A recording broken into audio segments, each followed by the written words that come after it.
This is Eric Rutan of Cannibal Corpse. You are listening to the Scars and Guitars podcast with Andrew McKay Smith. G'day everybody, welcome to the show. Wow, this is a chat that I've been hoping to bring to you for a long time.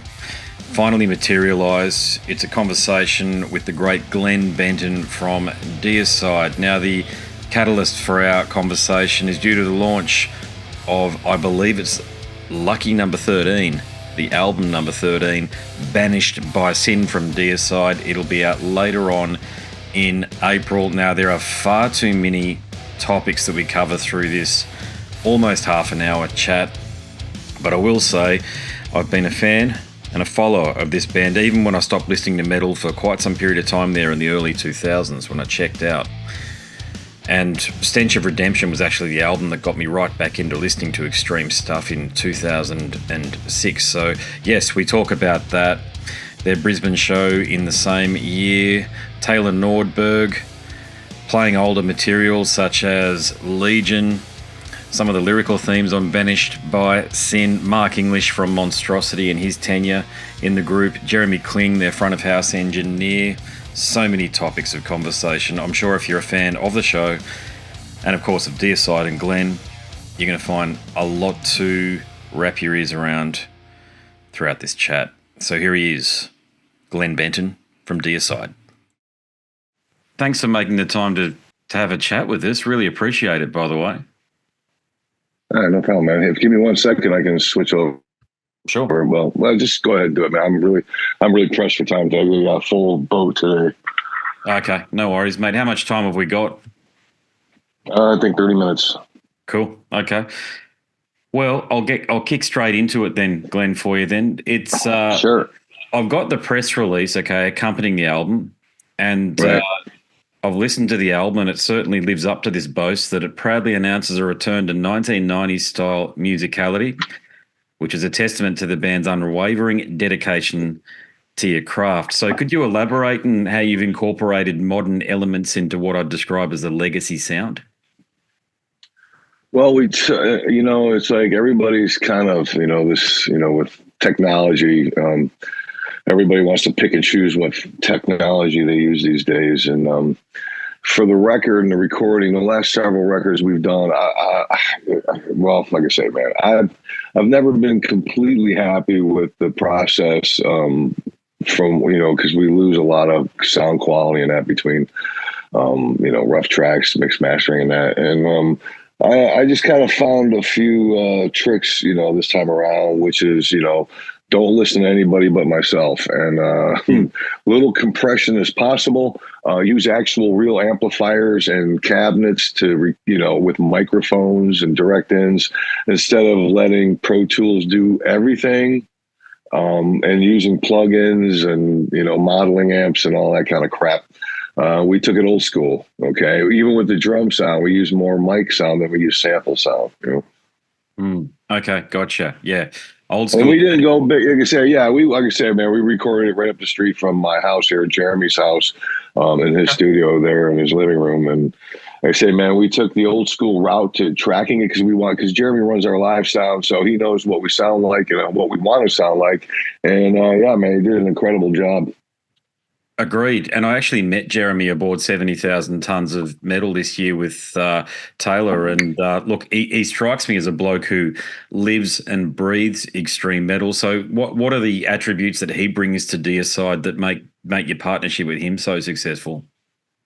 With Jeramie, and we said we've been friends for a while now, and like I said, man, you know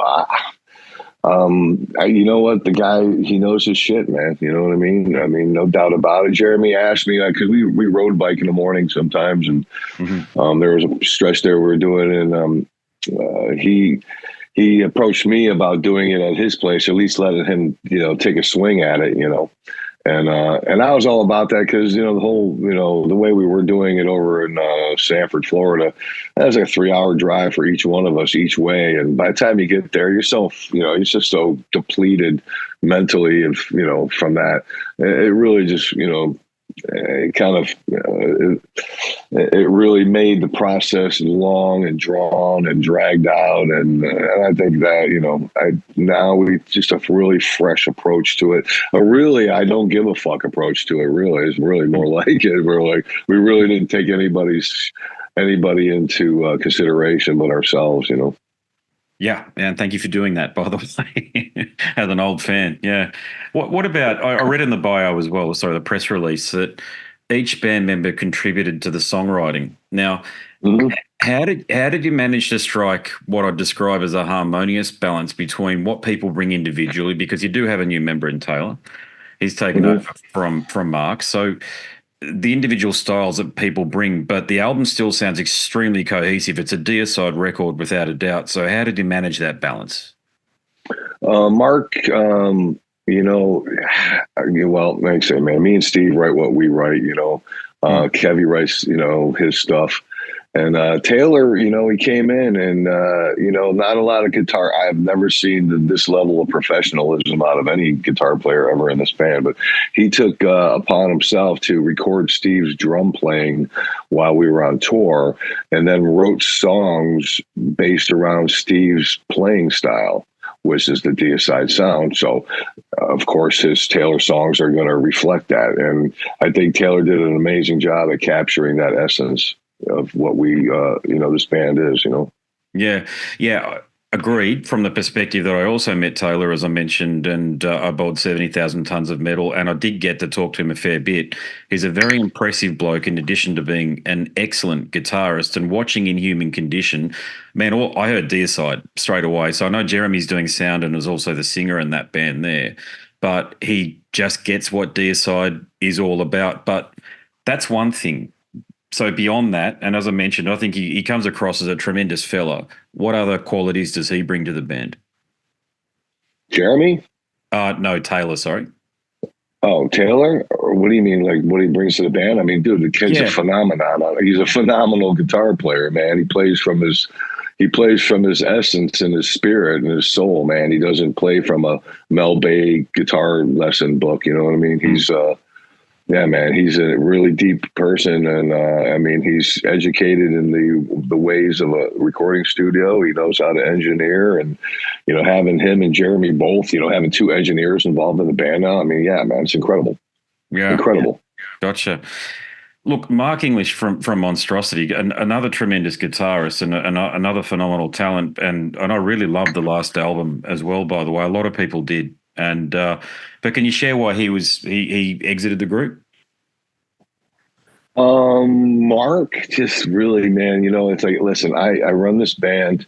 This is my thing since 1987. I've been doing this for 37 something years, man, and my job here, being what I bring to the table, management wise and everything, my job is to keep pushing this thing to be the best thing it could ever be. Like any sports coach would, pick his best players and his best people to make, the team the best it can be. That's really what I do. Okay. So if you're not pulling your weight, you're not fitting the bill, or your material's not strong enough, life's too short to be sitting in a shitty marriage, man. You know what I mean? So, I just move forward with it, So, Mark had his, Mark has his, issues. I don't like to talk shit about people, man. So I'm not going to. So I'll just say that Mark just wasn't a fit for the band, and that's just how it worked out. It worked out in my favor, honestly. I mean, Chris came in after him to fill in for a while, and then Chris, Chris has got a full plate working for Dean Guitars and everything and that. So I have to think about, me and Steve and our future, and not, our happiness, before others. Yeah, I get you. Yeah. Just talking about Steve then, what are the key features of your relationship with Steve that have made that partnership so successful for so long? You know what? We have the same, we think alike, man, as far as, where we want to go with this and that. And, we've known each other since we were kids, man, so. Yeah, gotcha. We have the same goal, the same common goal, you know what I mean? And we've had to deal with a lot of bullshit, with, the personnel changes and all the other bullshit that's, we've stepped in over the years, and now we're past all that, so. Indeed, yeah. I've got a couple more questions about the album. Actually, I put it out there to people who follow the show. What was a good question for you? And there was a lot that came back. There's a lot of interest in this album. I'll let you know that now. And there's a lot of people that are looking forward to it. So a user by the name of, I think it's Justin Lozano. I think he's from your part of the world too. So on Insta there, but he's got this question for you.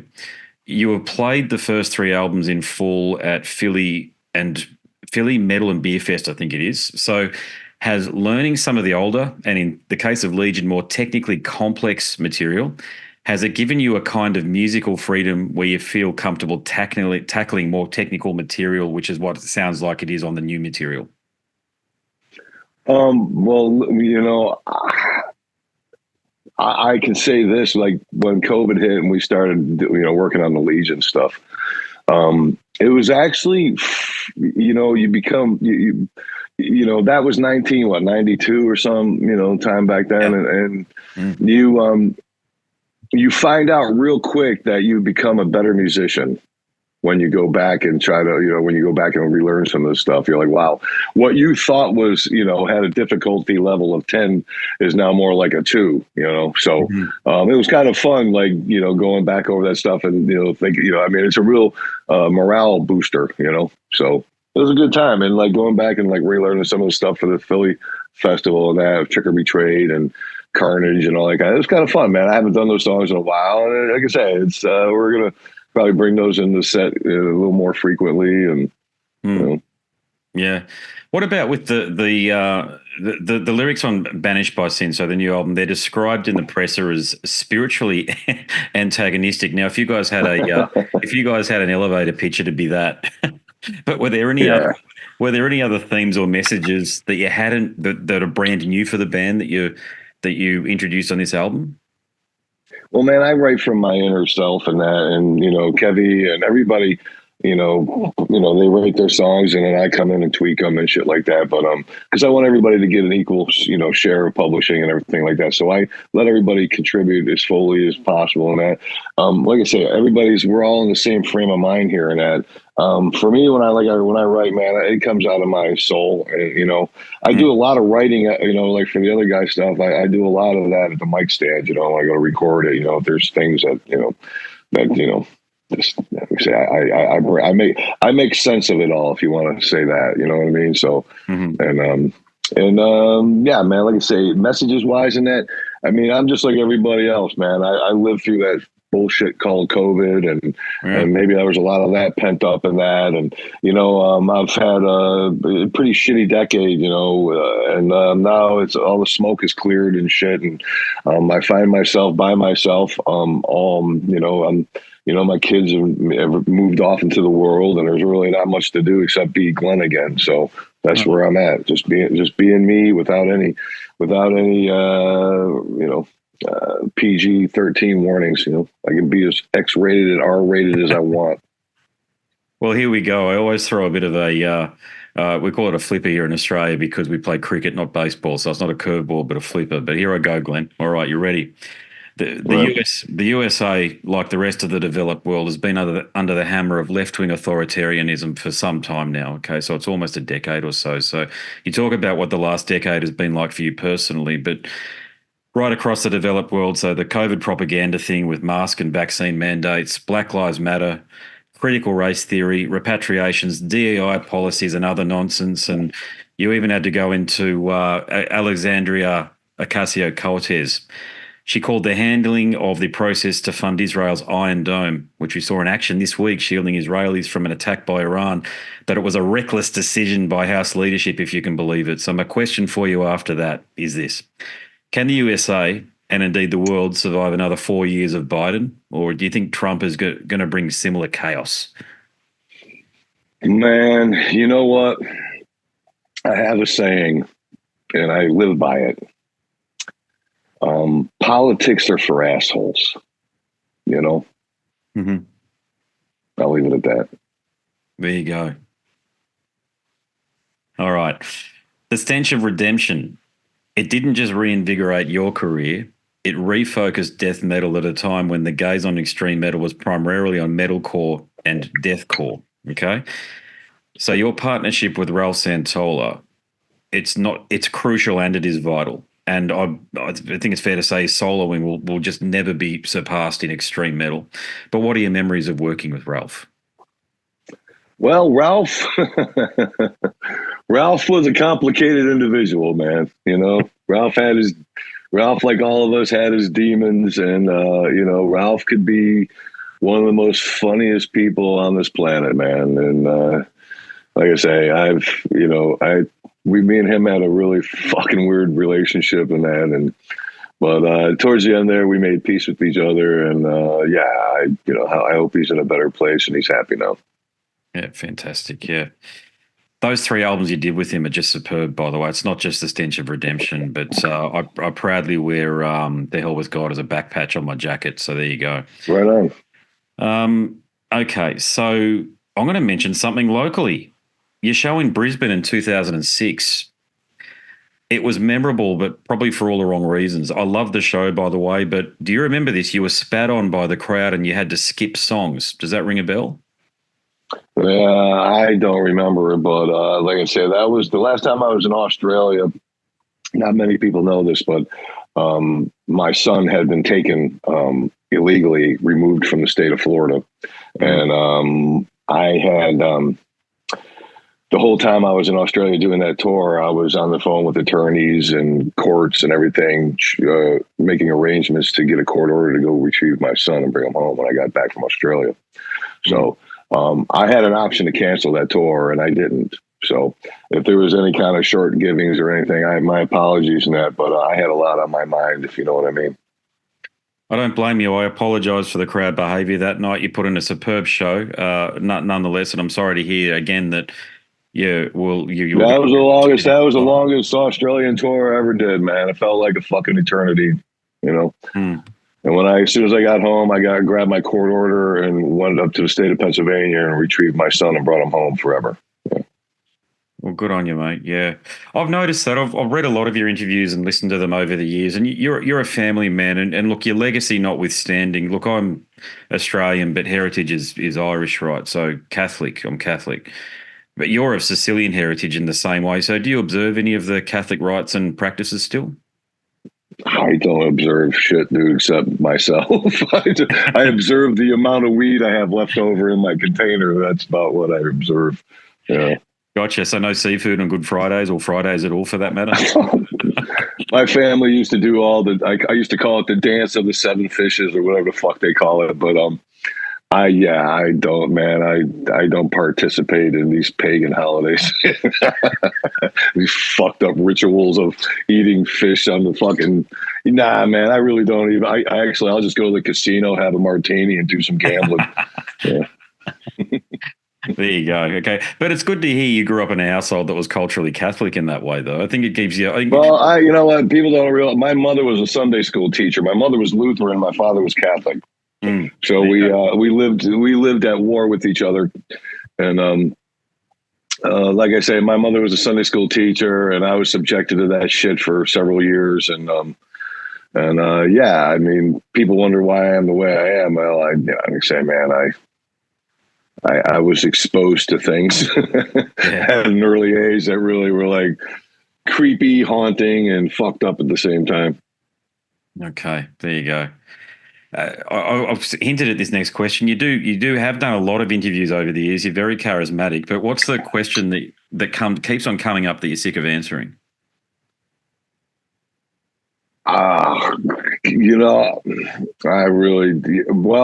one I think that probably I get it the most is that why don't I sing about other things besides what I sing about? And I explained that, the answer to that is that everybody has a purpose and a place and a reason. And for some fucked up reason, mine is this. And I can't, if I have to sing about anything other than what comes out of me natural, I can't write. I get a mental block and I cannot write. So in order to do what I do, I just have to open up my mind and let that do the writing and stay out of my mind's eye's way and just assist in what has to be done, And just like how, Bruce Springsteen sings about his bullshit and Chuck Berry sang about his bullshit. And You know, a lot of people, you know, sing about love and lost love and all that shit. I find that to be kind of weak in, my mind's eye. So I just let my inside write it. Excuse me.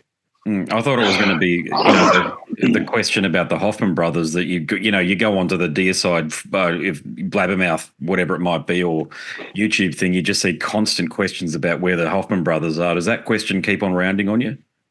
I haven't spoke or heard, or I like I say, man, I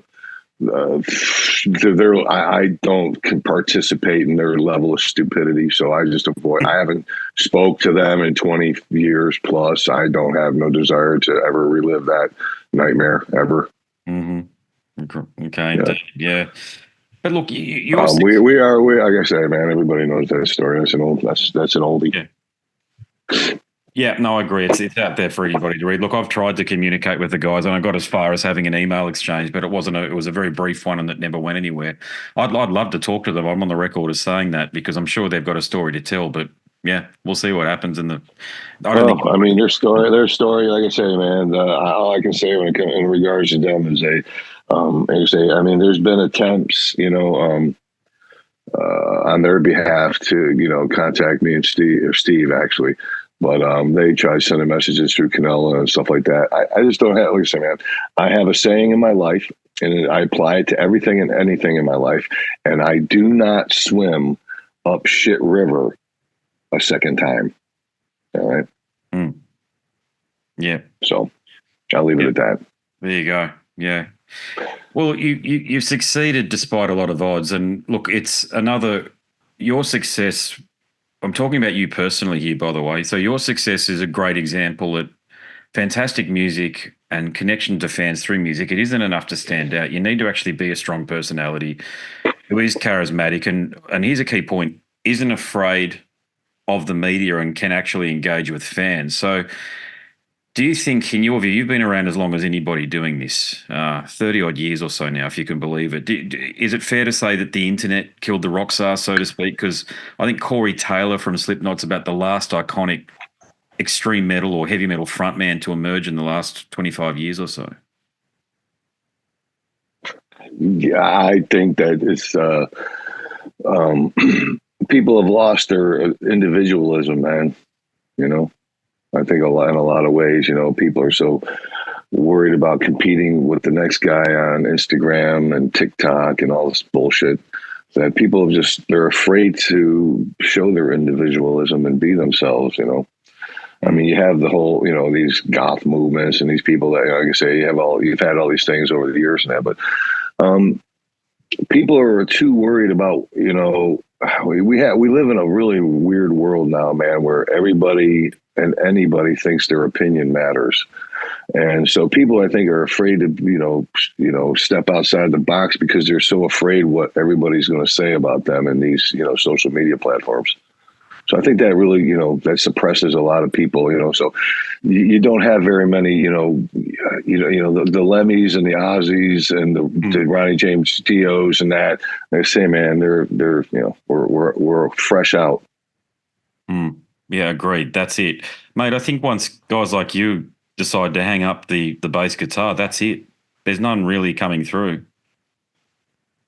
I can't think. I'm not afraid I'm just not afraid. I can say, man, I just warned both of my kids, man, listen, and I have nothing holding me back anymore. So there's a good probability I'm going to embarrass the shit out of the both of you. So I'm just giving you my apologies now ahead of time because I just don't give a fuck anymore, man. I mean, this world is just one fucked up place. This country I'm in is one fucked up place. And So I'm just out for me now.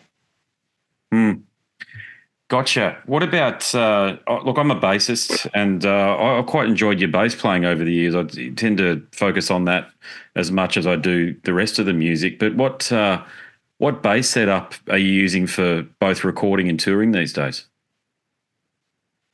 I'm using two Subway 800s, playing out of 4 212 cabs, Mezzo Boogie. And I have a Sans amp pedal that I run out of on my rig. And that's really it, man. What about the What bass? really, on this album was great. What the bass that I'm using? Yeah, Fenders, if I'm not mistaken, isn't it? Yeah, they made me. I started. Like I say, man. When I was a kid, my first bass guitar was a '71 Fender Tele P bass, and I loved that guitar, the way it played in that, and with being with BC Rich and these Ibanez and these companies that make these crazy body styles and that, it just got to the point where it's like it was really inhibiting my playing ability. Because you're fighting this neck heavy guitar the entire performance, and so I just said, you know what? At my age, I kind of look stupid playing these hairband style shaped guitars. In my age, I thought it was kind of like looking a little ridiculous, So I started buying Fenders, and then I made friends with the manager of the place, and so I bought a Fender Custom. I had it made. David Gilmour's Luther made it for me, and then I got. They made me the Pitchfork that I play now, and the master wound pickups and all. I mean, all that. We brought 4 basses, I believe, to the studio, and the Devil's Pitchfork blew all of them away. So. There you go. Do you play at all in the studio? I know you play with a pick live, but do you play in the studio with your fingers at all? I play at home on my couch bassy acoustic bass. Because I still play with my fingers, man. I never stop playing with my fingers. I just play with a pick because of you get more attack, And I don't like that for this kind of music. I don't think that blinkety blink Seinfeld sounding bass slap. I don't think it fits. No, I tend to agree. And look, I'm a singing bass player as well. So for the sort of music that you're doing, it's still a universal. So I reframe my question. It's still a universal approach when you're singing and playing. And so, did you find it was a lot easier when you transition to a plectrum or a pick on stage from playing with your fingers and singing at the same time? It was weird, man, because the first album, second album, I played with my fingers. And it was, I can say, I just didn't like the tone. You know what I mean? It just, the bass didn't stick out. It was just like, it loses a lot of its dynamic, man, when you're playing with your fingers. It really does, And I was a rhythm guitar player before I played bass. So it's kind of easier. It was easy for me to transition. Okay, gotcha. Yeah. Mate, when's the autobiography coming out? Surely you've been asked about this before. When the what? What? When are you writing your autobiography? When's it going to be released? Oh yeah, the book question. That's right up there with the why don't I sing about other shit besides what I do? That's right up in there with one of those questions. Yeah, I don't know, man. I'm a pretty private person, and I don't know. I tell what I tell people. I would rather tell my stories in the backstage area and make people laugh at them. You know what I mean? Than to write it all down. I think it loses a lot in translation, man. So maybe a spoken book or something. I could do it. Yeah, I hear you. Well, mate, it's stating the bloody obvious, but people would love to read your story, mate. It would be a heck of a tale. I get every ghost writer out there, man. It was like this weekend, just at the Philly show and that. Yeah. Scott Burns was there, and we were all telling stories and that, and I could just see the ears of the ghost writers in the room. Their ears were just standing straight up, man. Yep. Yeah, so I know, man. People, like I say, they want to know. I've got, like I say, and I'm just not. I don't know, man. I'm just never, like I say, if I could do the book tastefully and that, but be about me and not the whole. Like I say, I mean, from my perspective, that's where it would have to be. Yeah, gotcha. Yeah, mate, I'm realise I'm out of time. I just want to ask you a couple more questions quickly, but I got the Roadrunner Years 9 LP box set, and right. sounds great. But my question for you was there ever talk of adding a coffee table style book? Like I just got the Wasp one today, and that's got a big booklet in it, but I noticed the Deicide one didn't have one in it. The cassette box set does. Oh shit! Really? There you go. Okay, I got the wrong one. Yeah, the box set the cassette box that we released there, that has a great packaging. Wonder why they didn't do it for the LPs as well. Anyway, it's one of those things. Well, yeah, man, I like you say, man, it's hard to get in the minds of those people because, they think in digits like the Matrix. That they do, yeah. All right, here's my final question for you, Glenn. Thanks for your time. But last time you were down here, as I mentioned, was 2006. So when might we see you in Australia again?